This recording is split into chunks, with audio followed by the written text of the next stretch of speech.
बंधुओं, बुजुर्गों एवं मेरे हम उम्रों बंधुओं, नगर पंचायत का चुनाव इस समय चरम सीमा पर है।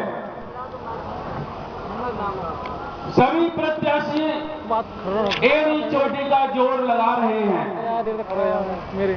सभी प्रत्याशी अपने आप को गरीबों का, व्यापारियों का, मजदूरों का, सभी का मसीहा साबित करने के लिए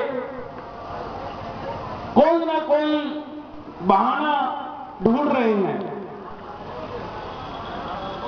बंधुओं, 5 साल तक मैं एक आपको बात बता दूं कि हमारे भाई शैलेंद्र जी ने जो बातें कही वो पूरे राष्ट्र की बात कही। हमारे पूर्व सांसद महोदय ने जो बातें कही वो पूरे राष्ट्र की बातें कही। अब स्थानीय मुद्दे पर भी आना होगा, क्योंकि ये नगर पंचायत का चुनाव जो होता है वो मूलभूत समस्याओं को लेकर के होता है। यहां की हमारी स्थानीय समस्याओं को लेकर के होता है, हमारी रोजमर्रा की जरूरतों को लेकर के होता है। हम अपना अध्यक्ष चुनते हैं कि ये हमारी सेवा 5 साल तक करेगा, ये हमारे दुख दर्दों को दूर करेगा, ये हमारे दुख में भागीदार होगा, और इस विचार से आप उसको वोट देते हैं कि वो हमें 5 साल तक हमारी रक्षा करेगा, हमारी सेवा करेगा। लेकिन बंधुओं, आप पिछले 20-25 वर्षों से, चलो पुराने को छोड़ दीजिए, आप 15 साल से देख रहे होंगे कि जिसको आपने चुना वो आपकी उम्मीदों पर खरा नहीं उतरा। मैं भी इसी नगर का वासी हूं और मैं देखता हूं जनता की समस्याओं को। 5 साल तक जो भी चेयरमैन हुआ, जनता ऊपर से लेकर नीचे तक उसको गालियां देती रही। इसने ये नहीं किया, इसने ये नहीं किया, इसने ये नहीं किया। और जब चुनाव आया तो वही प्रत्याशी मुखौटा लगा करके आपके सामने प्रस्तुत हो गया, आपके पैरों में गिड़गिड़ाने लगा, आपके पैरों को छूने लगा, डंडौती देने लगा, और आप उस 5 साल की उसकी कमियों को भूल गए। आप केवल इस बात पर आ गए, अरे कुछ भी हो, है तो हमारी जाति का, है तो हमारे समाज का, अरे ऐसे इस बार माफ कर दो। भाइयों, 5 साल बहुत लंबा समय होता है, ये माफी देने का समय नहीं है, ये क्षमा करने का समय नहीं है। 5 साल का समय, आप बहुत बुद्धिजीवी लोग हो, आप कोई छोटे मोटे लोग नहीं कि दारू में घुस जाओ या नोटों में घुस जाओ। आप ये देखिए कि 15 दिन वाला आपको चेयरमैन चाहिए, जो 15 दिन आपकी सेवा कर रहा है, दारू पिला करके, भंडारे लगा करके, कि आपको 5 साल वाला चेयरमैन चाहिए जो 5 साल तक आपकी सेवा करे। इस चीज को आपको देखना होगा। पिछले 10 साल पहले हमारे नगर पंचायत के अध्यक्ष चुने गए और उनको इस राय के हर वर्ग ने, व्यापारी समाज ने एक राय होकर के और इतने प्रचंड बहुमत से विजय दिलाई कि शायद अभी तक इस राय में विजय नहीं हुई होगी। लेकिन आपने देखा, सबसे पहले व्यापारियों के ऊपर टैक्स लगाया गया, सबसे पहले व्यापारियों को प्रताड़ित किया गया और सबसे पहले व्यापारियों को नीचा दिखाने की कोशिश की गई। टैक्स में भी अनियमितता बरत दी गई। एक परचूनी की दुकान खोलने वाले पर टैक्स लग रहा है 1100 रुपए और एक आइस फैक्ट्री चलाने वाले पर टैक्स लग रहा है 100 रुपए। इस तरह का भेदभाव। और सबसे बड़ी चीज कि एक ही वर्ग के दुकानदारों पर टैक्स लगाया गया, एक ही जाति के दुकानदारों पर टैक्स लगाया गया। यह सब शायद आपको मालूम होगा, लेकिन जब चुनाव आता है उस समय इन बातों को सभी भूल जाते हैं। उस समय केवल यह ध्यान रहता है, अरे भाई ये हमसे बहुत गले मिले हैं, इनको ही हम वोट देंगे। कोई कहता है कि अरे इन्होंने बहुत पैसा बर्बाद किया है, अगर इनको हमने नहीं जिताया तो हो सकता है इनको हार्ट अटैक हो जाए, इसलिए हम इनको वोट देंगे। कोई कहता है अरे नहीं भाई इनको दे दो, ये बेचारे बहुत ही सीधे हैं और इनको सिंपैथी हमारी मिलनी चाहिए। विकास के लिए कोई वोट नहीं दे रहा और ना इन चुनावों में जनता को विकास की अपेक्षा रहती है। अगर आपको विकास चाहिए तो सच्चे ईमानदार ही नगर पंचायत अध्यक्ष को अपना वोट दीजिए। बंधुओं, इतना पैसा नगर पंचायत राया में आता है कि कोई भी गरीब न रहे, कोई भी सड़क खंजा कच्चा न रहे, कोई भी नल बंद न हो और कोई भी स्ट्रीट लाइट बंद न हो, मच्छरों की परेशानी दूर हो जाए, लेकिन कुछ नहीं होता। आज नगर में एक भी शौचालय नहीं है सार्वजनिक, एक भी मूत्रालय नहीं है सार्वजनिक। ऐसा कोई स्थान नगर में नहीं है कि जहां पर हमारी बहन बेटी सुबह या शाम के समय टहलने के लिए निकल जाएं। एक भी ऐसी जगह नहीं है कि हमारी बहन बेटी जो गांव से यात्री आते जाते रहते हैं और उनको लघु शंका होती है तो लघु शंका के लिए भी इधर उधर दौड़ते रहते हैं, उनको कोई स्थान नजर नहीं आता। बंधुओं, इन चीजों पर भी आपको ध्यान देना है। केवल और केवल बिरादरीवाद पर वोट नहीं देना है। बंधुओं, एक चीज और मैं आपको बता दूं कि राया में दो समुदाय, हिंदू और मुसलमान, दोनों ही भाईचारे से रहते हैं। हिंदू के बिना मुसलमान का व्यापार नहीं चल सकता और मुसलमान के बिना हिंदू बेकार है। लेकिन जब चुनाव आते हैं, लेकिन एक चीज और आपको बता दूं, मुस्लिम भाइयों को केवल चुनाव के समय ही पूछा जाता है, बाकी 5 साल तक उनके यहां कोई नहीं जाता। आज तो नमाज भी पढ़ी जा रही है, चद्दर चढ़ाई जा रही है। मैं मुस्लिम भाइयों को यह बताना चाहता हूं, अगर वो यहां उपस्थित हैं, कि भाइयों इन मुखौटों के बहकावे में ना आए। ये आपको बहका रहे हैं, फुसला रहे हैं, इनके बहकावे में ना आए और अपना वोट जो आपकी सच्चे दिल से सेवा कर सके उस प्रत्याशी को दें, चाहे मैं हूं या कोई भी हो। मैं ये नहीं कहता, अगर आप अंतरात्मा से, अपनी अंतरात्मा, आत्मा से परमात्मा, और परमात्मा कभी गलत नहीं हो सकता।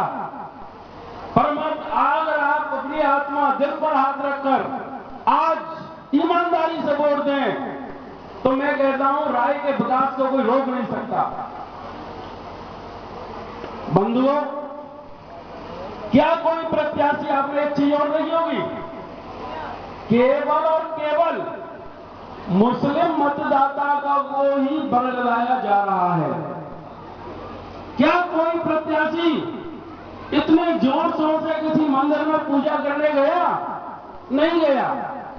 फिर क्या कारण है कि बाजे और गाजे के साथ वो एक ही समुदाय को खुश करने में लगा हुआ है? मैं ये नहीं कहता कि आप चद्दर न चढ़ाएं, मैं ये नहीं कहता कि आप उनके पास न जाएं, मैं ये कहता हूं कि उनको इस धोखे में क्यों रखा जा रहा है? मुस्लिम भाइयों को इतना बड़ा धोखा क्यों दिया जा रहा है? मैं केवल ये कहना चाहता हूं, किसी भी प्रत्याशी ने, क्योंकि उन्हें मालूम है कि हिंदू तो मंदिर में जाने से बहकेगा नहीं। एक मुस्लिम भाई ऐसा है कि इसमें एक तो सबसे बड़ी अशिक्षा की बात है, अशिक्षित है, इनको कैसे जिस तरफ मुड़ना चाहे उस तरफ मुड़ जाता है, और इनको जैसे भी बहकाना चाहो बहक जाता है। क्या ये सच्चे दिल से चद्दर चढ़ाने जा रहे हैं? अरे आपने कभी इसको अपने दिल पे हाथ रख के देखा है कि सच्चे दिल से चद्दर चढ़ा रहे हैं ये, या सच्चे दिल से मस्जिदों में शीश झुका रहे हैं ये? अरे नहीं भाई नहीं, ये केवल और केवल आपको धोखा दे रहे हैं। बंधुओं, मैं फिर आपसे कहना चाहता हूं, राया का विकास चाहिए, कमल के ऊपर मोहर लगाइए।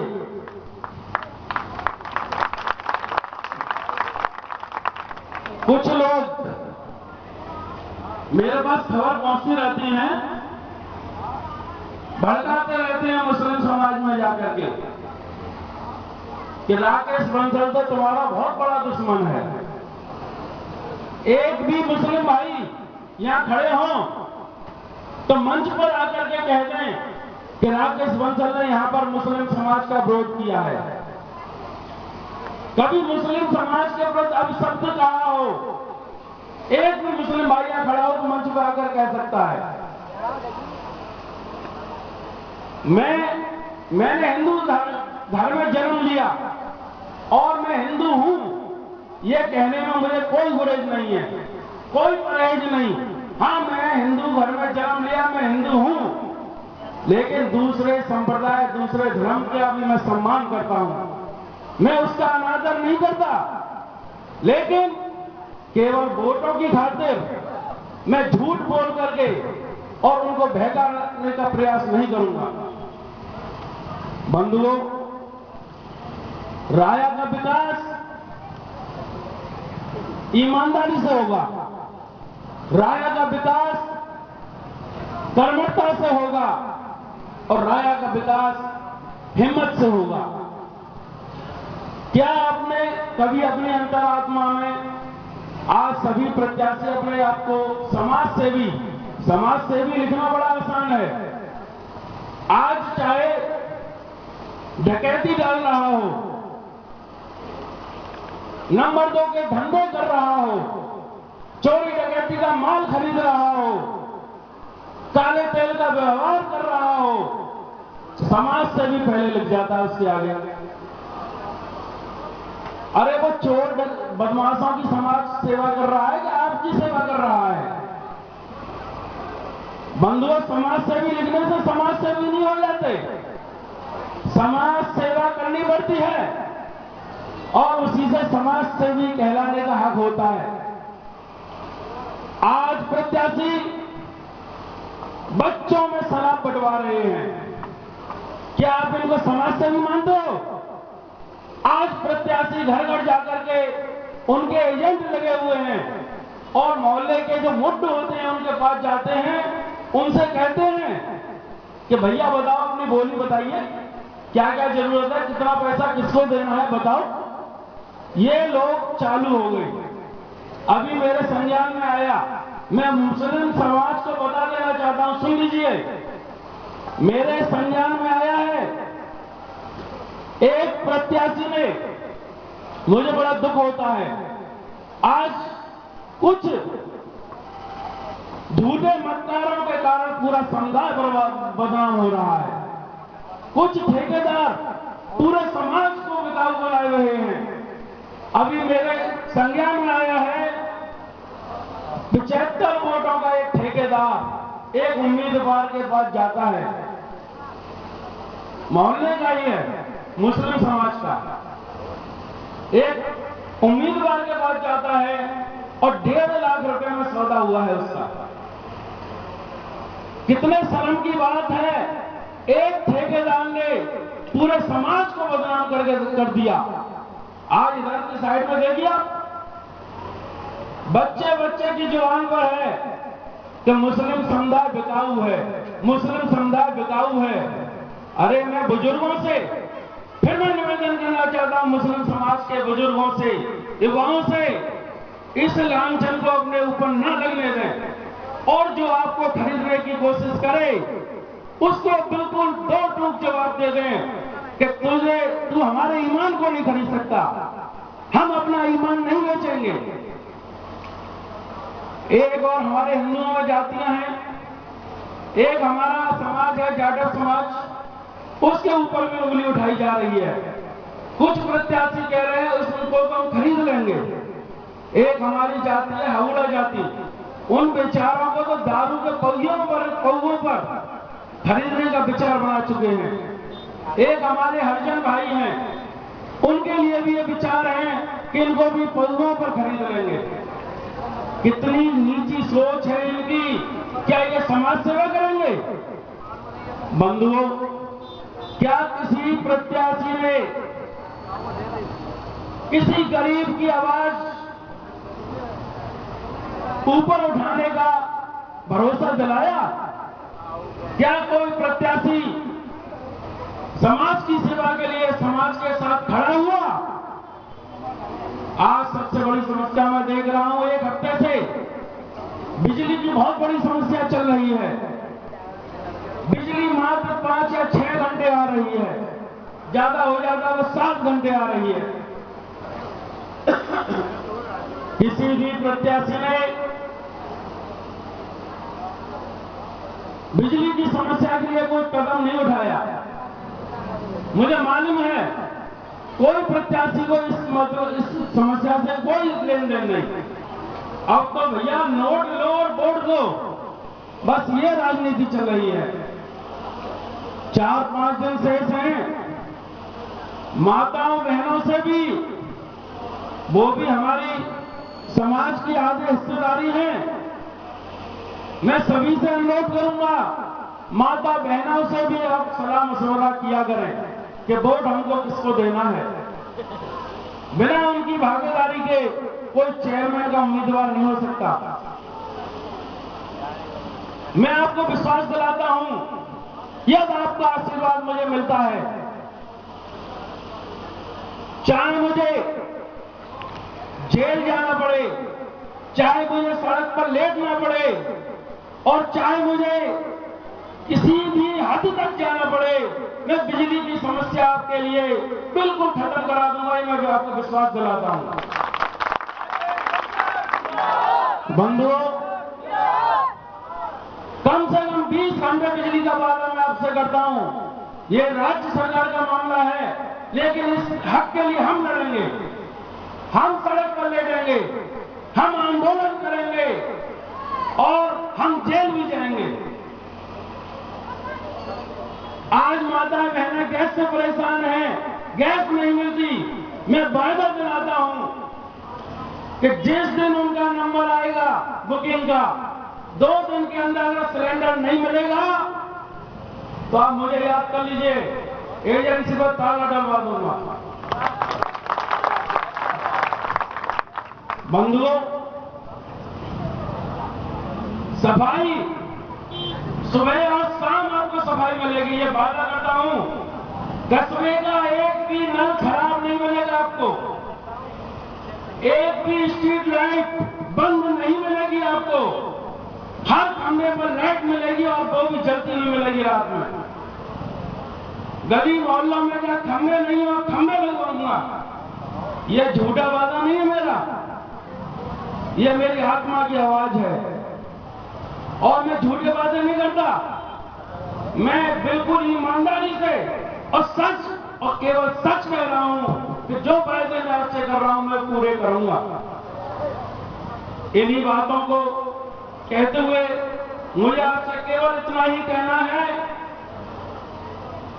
20 तारीख को सूरज निकलते ही सबसे पहले आपको लाइन में लग जाना है और कमल का निशान मतपत्र पर सबसे ऊपर है, नंबर 1 पर है कमल का निशान और उस कमल के निशान को आपको नंबर 1 पर ही रखना है। एक बार जोर से बोलेंगे, भारत माता की, भारत माता की, बोल गिरिराज महाराज की।